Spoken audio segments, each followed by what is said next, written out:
for the various newspapers. My mother was in public relations, and she had a good friend named Vera Gunn, who was also in public relations.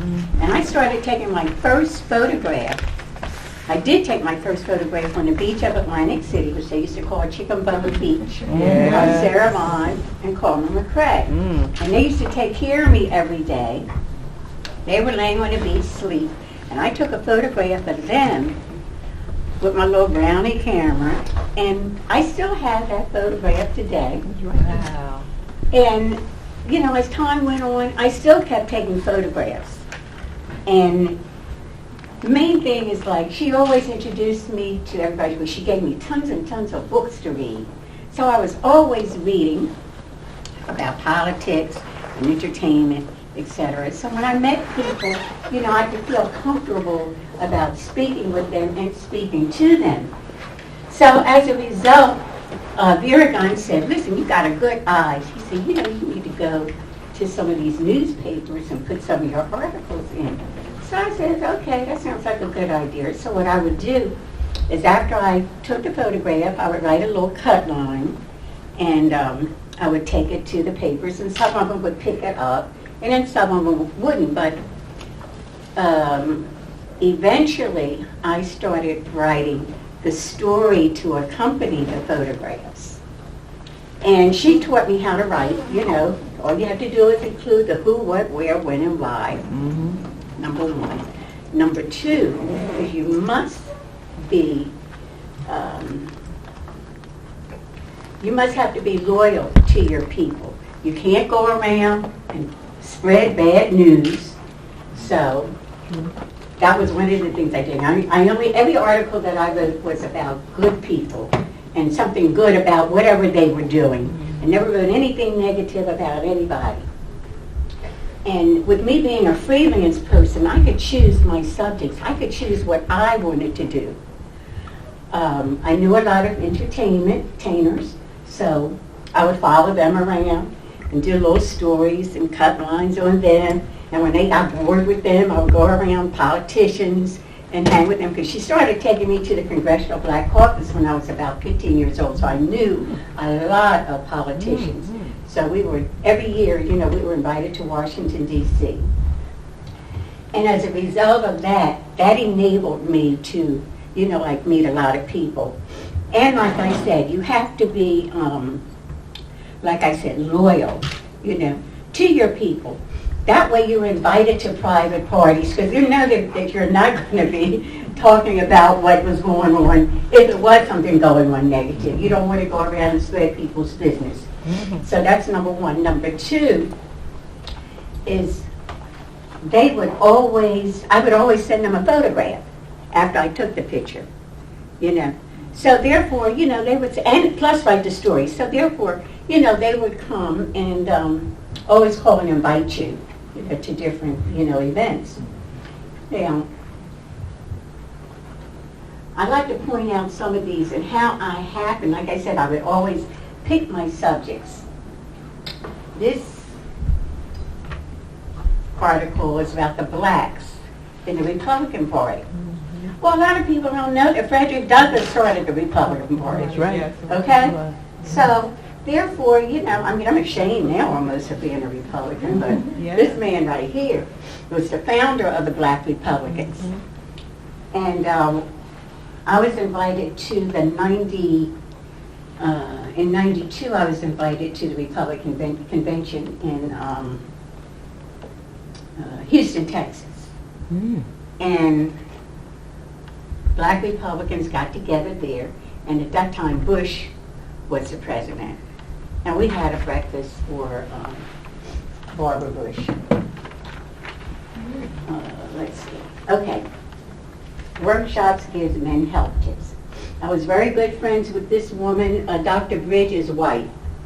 And she used to be the curator for the Museum of Art, the Philadelphia Museum of Art. She was a curator there, and she would invite me to a lot of events that she and her husband had. So that's how I happened to do a lot of things in the medical field. I selected to go to the science fiction conference because I've always been interested in sci-fi stuff. So I would always pick, like I said, my subjects. The newspaper, sometimes they would send, they say, hey, so-and-so is coming in town, you know, they're having something, or the Lynx is having something, the Alphas are having something, you know, why don't you go cover that? And at times I would, most times I would if I was requested. But the sci-fi conference, oh my God, I was just so, I mean, they invaded Philadelphia, big time. They had all their costumes. They were at the Marriott, and they bought out the whole Marriott, all the rooms. They were open 24 hours. And they was drinking, and they was dancing, and everybody was having fun and enjoying each other. And I was so inspired by this photograph right here. I said, that's my intergalactical sister. Okay? So I adopted her, you know, as my sister. I said, this is what I would look like, you know, if I was on another planet, probably. And not only that, I was really in a sci-fi reading then, and I thought Octavia Butler, who was a famous sci-fi writer at the time, I thought she was supposed to be there. So I said, oh, I'd like to go there and meet her. I did meet her there, but I met her later on, you know, when she came back from, where she go? Antarctica.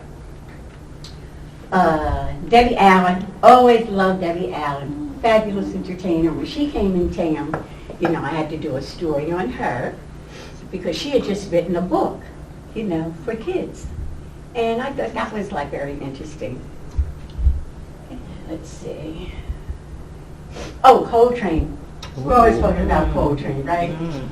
Dr. Turner had something here most recently about like John Coltrane and how, you know, some of the Philadelphians, you know, met him and interacted with him.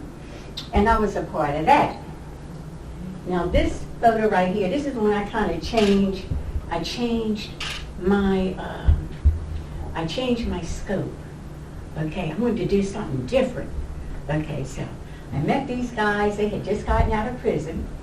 Okay, and I wanted to do some action. I started wanting to change my style instead of, you know, and do like more action photographs as opposed to, you know, like everybody standing up stiff and smiling, you know.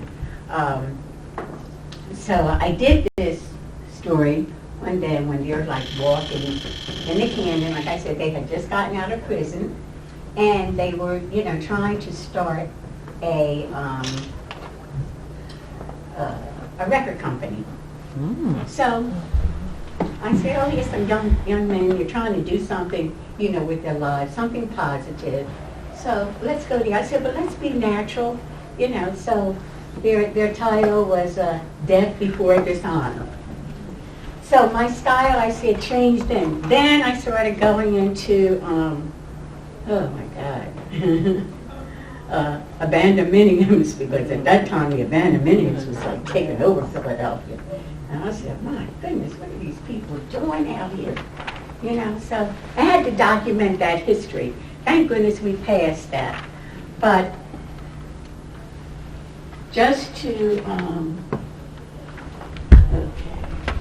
All right, this one, National Coalition of 100 Black Women.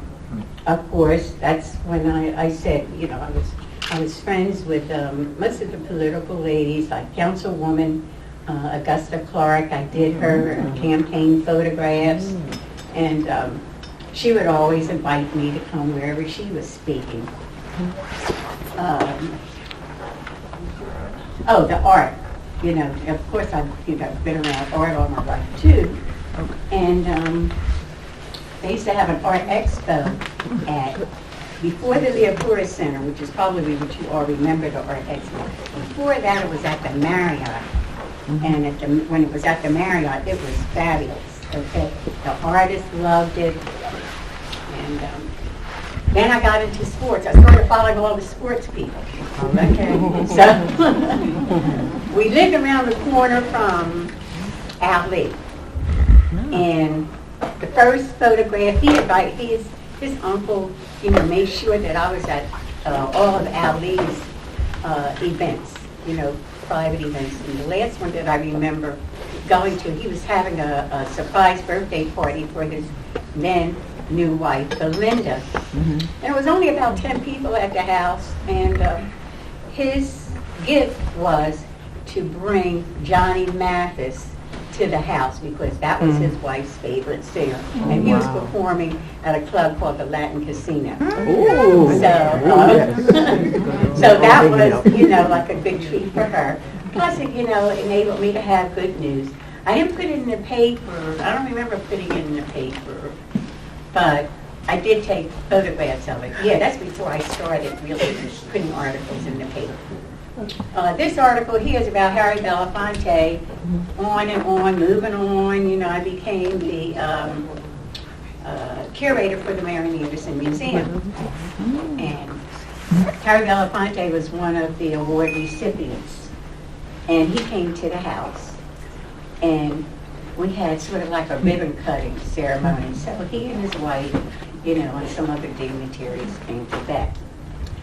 This is one of my contemporaries, my colleagues rather, Bernard Shaw. We always covered the Congressional Black Caucus together. It was him and there's another photographer and writer that really gave me a lot of inspiration and mentored me was Mal Good. Mal Good was the first African-American correspondent for the White House. So I do have on there, somewhere in here is a photograph of me and Wilson Good and Mal Good, and I said I'm between the two Goods. This photograph is that I took of Dave Richardson. He was another colleague and friend that made sure I got to everything. Everything that he had or anything that was going on in Washington or up in Pennsylvania, he would make sure I got to. So, you know, I went to that. All right, so moving on. Politics. Okay, I had to include this in the collection. Of course, this is Leah Horace with our former Mayor Street. So my collection actually includes a combination of politics, entertainment, sports, and social, or society, so they call it. Because sometimes they would document me as a society editor, and other times I was a Tribune correspondent. So, you know, I didn't care about titles anyway, it didn't matter. That's right. So, Ducky Birds. Another one of my subjects. Every chance I could get, I got Lucky Ducky in the picture. In fact, Lucky and this girl's father, this girl right here, she's the daughter of A. Benjamin Johnson. A. Benjamin Johnson was an attorney with Cecil B. Moore. This man right here, you were the campaign manager, right? For all of them, right?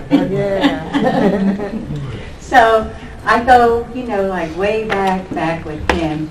And there's one other collection. It's not here, but it included her father. He was there, but it included Nancy Wilson, Muhammad Ali, Marvin Gaye, the Delphonics, Lloyd Price. They were going to do a TV show called Date Book. All right, so Date Book was going to be an entertainment talk show starring Jim Bloxon and not Jim Bloxon, Jim Brooklyn. No, maybe it was Bloxon. What was it? Anyway, it was called Dayboy. And it never came through, but anyway, they all came to the they came to the studio and they did a show, and it was called Date Book.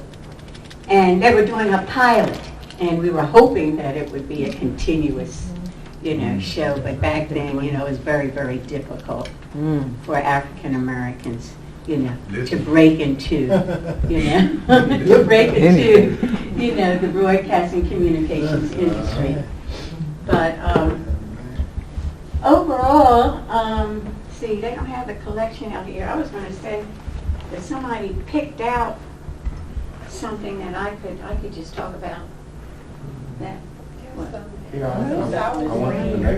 Oh, okay. Caucus, Congressional Black Caucus Foundation. Okay.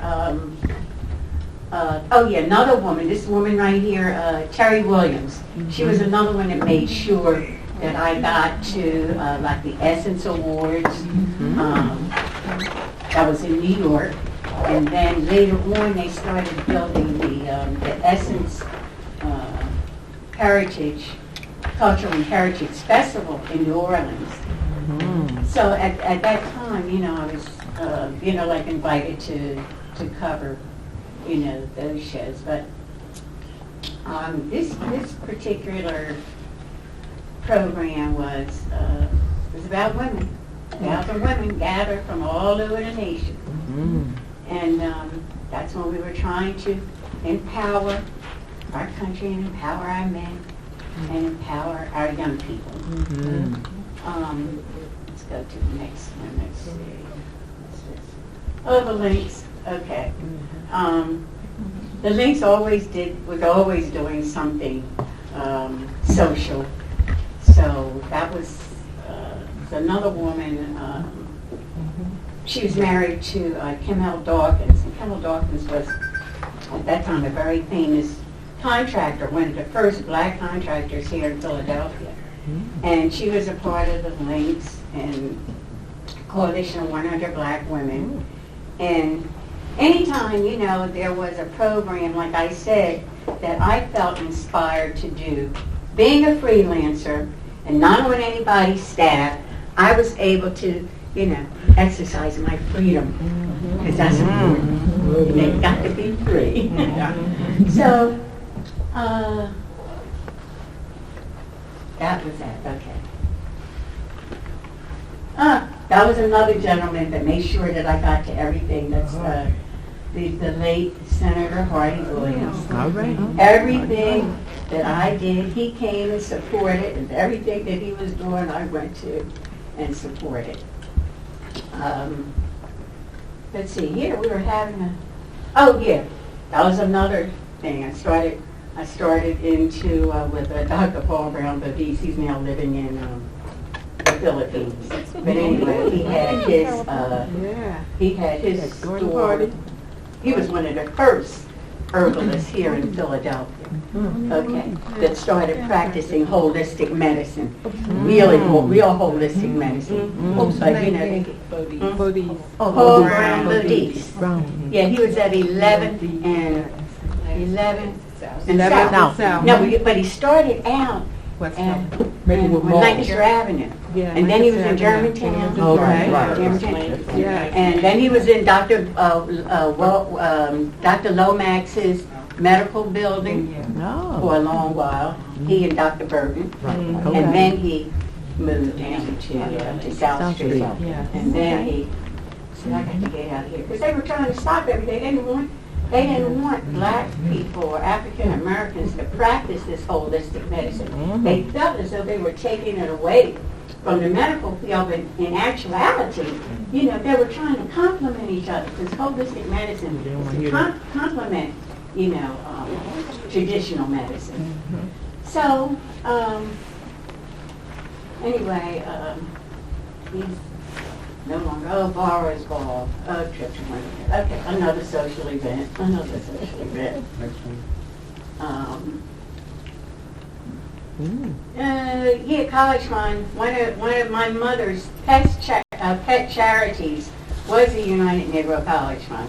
Okay.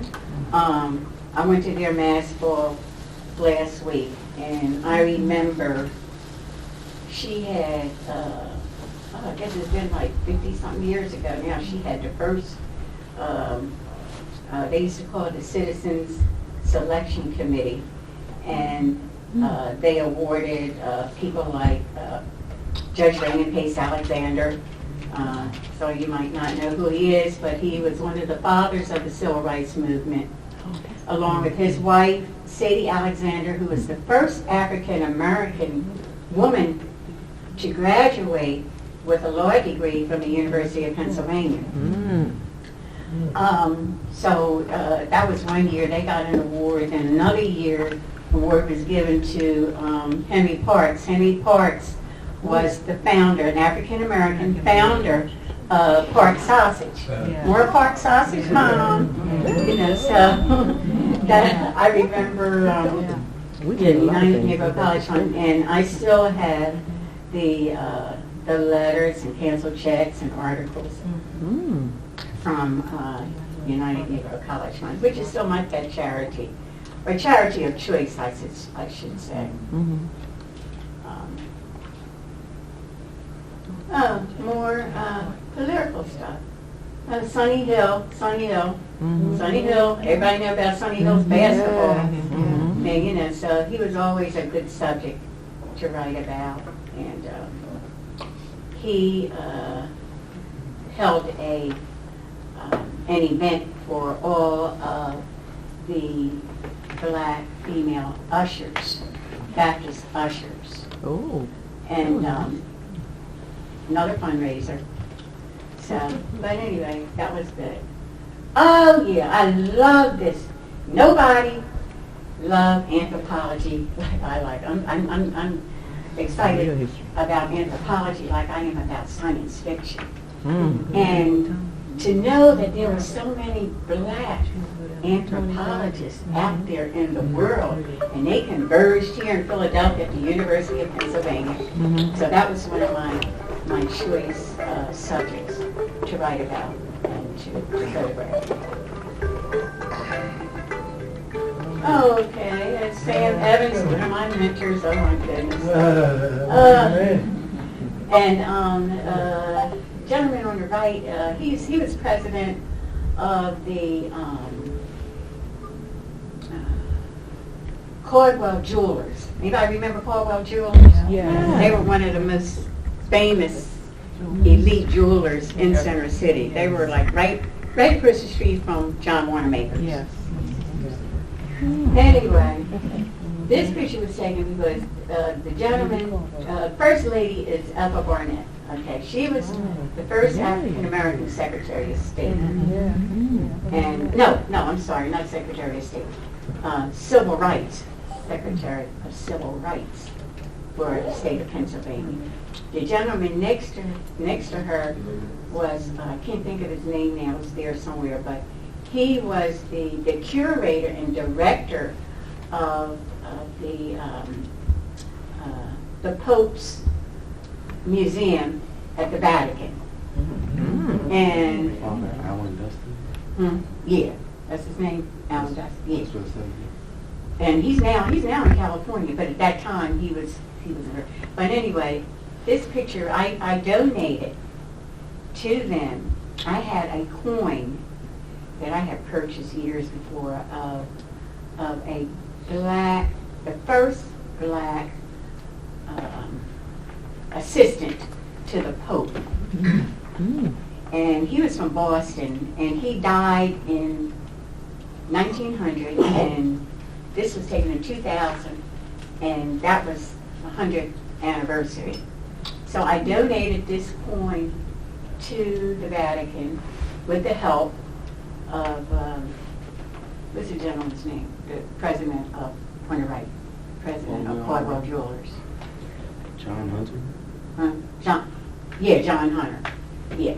Anyway, he helped me to facilitate that, and we met in the Rittenhouse Hotel, and I invited Mr. Evans and his assistant Ethel Barnett, you know, to the luncheon or to whatever we were going to try to have at that time to make some history.